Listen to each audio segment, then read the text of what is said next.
Steph Curry has been on an absolute tear to start this season, and it got me thinking, who do I consider the greatest point guard of all time? It's been a few years now since I made my original top 75 players of all time list, and not only have some of my opinions changed and updated since then, but Steph Curry himself has continued to add to his resume. So I want to reevaluate the greatest point guards in NBA history and discover who I believe to be the very best point guard in the history of the NBA. And before we really get into it, I just want to put it out there that I don't want this video to be 30 minutes long, so I'm going to make some statements in here that I am not going to fully flesh out and explain. So if I say something you disagree with, feel free to let me know in the comments, and I will be happy to expand on those statements further and let you know why I believe what I believe. Now, without further ado, let's get into it, starting with Magic Johnson. Looking at Magic's career as a whole, I would say he had about 12 years of star caliber play, and 6 of those years where he was a legitimate superstar in the NBA. And for the record, I don't have a super strict definition of what I would call a superstar, but it's just a player where I can confidently say I could see them being the best player on a championship team, and that's usually a guy who is like a top 8 to a top 10 player in the league. Like, for example, starting this season right now, I believe there are 9 superstars in the NBA, and when Devin Booker gets healthy and starts playing, he might end up being number 10, but we have to wait and see. Now, back to Magic. In those 6 superstar years, I think 1987 was his best year, and the only year that I would say was an all-time great caliber year, a truly historic year for Magic in his career. And I think he also had about one more year worth of play where he wasn't quite an all-star, but he was still very, very good. And so far, this is a pretty promising start for Magic. Sounds like an absolutely phenomenal career, and I want to be clear that yes, he was an incredible player with an incredible career, and I do not hate Magic Johnson or anything. I'm not someone who thinks he sucked by any means. But I am afraid that I'm going to come off as a little bit of a Magic hater in this video, because I do think he's a bit overrated even today when people are starting to be a little bit lower on him. You still have guys like Stephen A. Smith putting him in their top 5 players all time, and I just think that's a bit silly for a few reasons. Number one, he was not a very good defensive player. Magic throughout his career was about a neutral on defense, maybe a slight positive at his absolute best, but also arguably a bit of a negative for the majority of his career. Even though his size prevented him from really being a mismatch at any point, he was not fast enough as a defender to really keep up with guards on the perimeter. He was a bit slow-footed on that end, and if he was matched up with other forwards, he was kind of skinny for most power forwards and small forwards in his time, so he could potentially get bullied down low on defense, and as a result, the Lakers usually ended up putting him on one of the weakest offensive players on the opposing team. Now, obviously, Magic made up for it on the other end of the floor, being, in my opinion, one of the top 6 offensive players of all time, the greatest passer of all time, and arguably the greatest playmaker of all time, while also being a pretty darn good scorer.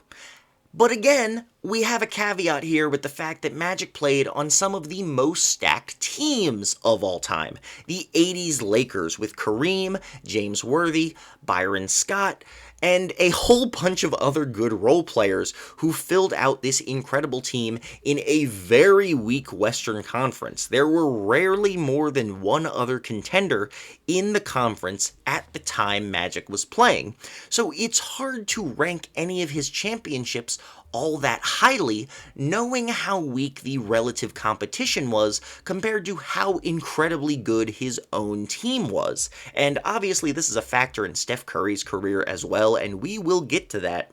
But it has to be pointed out that Magic played on some amazing teams in a weak conference, and even when they were winning titles, for the first 2 of his 5 championships, Magic was not even the best player on the team, and 1987 is the only year where I would say Magic was the clear best player on the team, as it was pretty close between him and Worthy in 88, and between him and Kareem in 85. Moving on to Steph Curry. He had what I would consider 10 years of star caliber play, going to be 11 if he stays healthy this season, but we are not counting this season right now. It has only been 10 games, alright? That would be unfair to Magic. He also has 8 seasons where I would consider him a clear-cut superstar in this league, and 2 years where I would say he was having an all-time great caliber season, coming in 2016 and 2021, as well as 3 years before his prime, where he was not quite a star caliber player, but still a pretty darn good starter. Curry, like Magic, is not a good defensive player. He has been a negative for a large part of his career, more neutral and maybe even a slight positive in the last couple of years. He really worked on his defense, and in 2021 especially, again, I think he could arguably be considered a positive. He really was phenomenal in that season at screen navigation. He got stronger to not be abused on switches, and his defensive IQ really just improved from earlier years. But if you want to say he's a neutral at best, I am not going to fight you on it. And I would say that for their careers, Steph Curry is a worse defender than Magic Johnson. However, I would also say he's a better offensive player for his career, as I believe peak Steph Curry to be a top 3 offensive player of all time, with a very strong case to be the absolute GOAT. However, we also need to talk about his playoffs. Just like Magic, he was a bit inconsistent at times. More of Curry's issues in the playoffs can be attributed to injuries than Magic's, where he just kind of disappeared sometimes. But regardless, you can't completely ignore the problems Curry has had in some playoff runs, and he also won 2 of his 4 titles with ridiculously stacked teams, even more stacked than some of those Lakers teams Magic was on, playing next to Kevin Durant. But the difference is, I would say Steph Curry was the best player on his team in every single one of his playoff runs, and I would also say that the 2022 NBA playoff run he went on, where he won the championship on a team that really should not have won, especially in the finals, Steph Curry went absolutely ballistic in 2022, an all-time great finals performance, and that is a big deal for me. The fact that he was able to step up in that finals and utterly toast the Boston Celtics, who were built specifically to be an extremely versatile perimeter defense and shut down great perimeter scorers. So the fact that Steph Curry was able to go off against that team really elevates him in my eyes, especially considering the relatively weak supporting cast he had that year for a championship winner. Now, with all things considered, I have come to a conclusion here. Maybe you could tell, maybe you could not. But I believe that Steph Curry is the greater of these 2 point guards, and as a result, that means I view him as the greatest point guard of all time, right? Well, not necessarily. There is one more all-time great point guard we have not talked about yet today, so let's go over the career of Jerry West.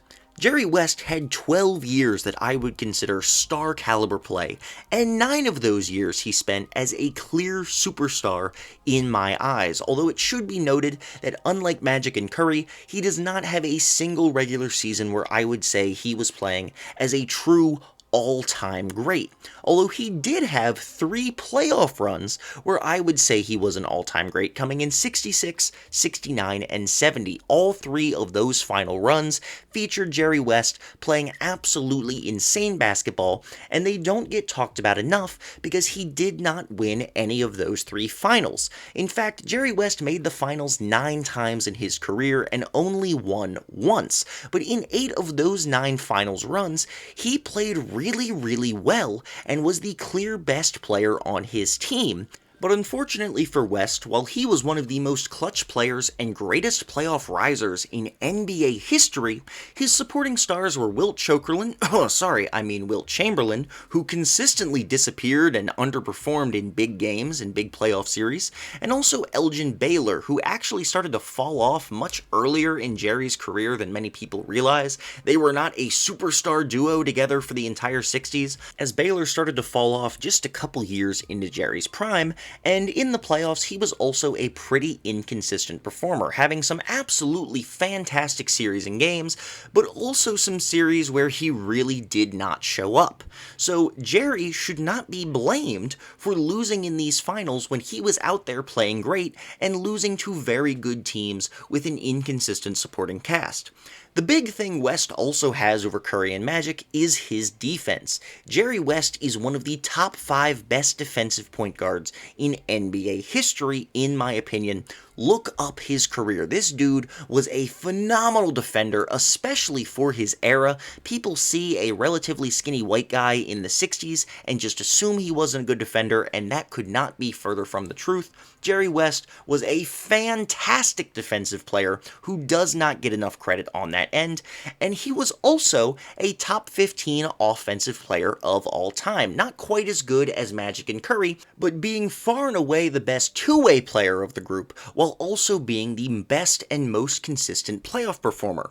So, in conclusion, all 3 of these guys are absolutely phenomenal point guards, top 12 to 13 players of all time. And while I know this is going to be a pretty hot take to say the least, I have honestly come to the conclusion that Jerry West is currently the greatest point guard in NBA history, followed very closely by Steph Curry, who I fully expect at this point to pass Jerry and take the number 1 spot by the time he retires. But right now it is West, then Curry, and then finally at number 3, and I swear I don't hate the guy, I don't have any personal bias against him, but I'm going to say that Magic Johnson is 3rd on my all-time point guard ranking list. Thank you all for watching, and once again, if you want any more, detailed explanation on any of my opinions in this video, please ask me for them in the comments, and I would be happy to expand further on why I feel the way I do about these players.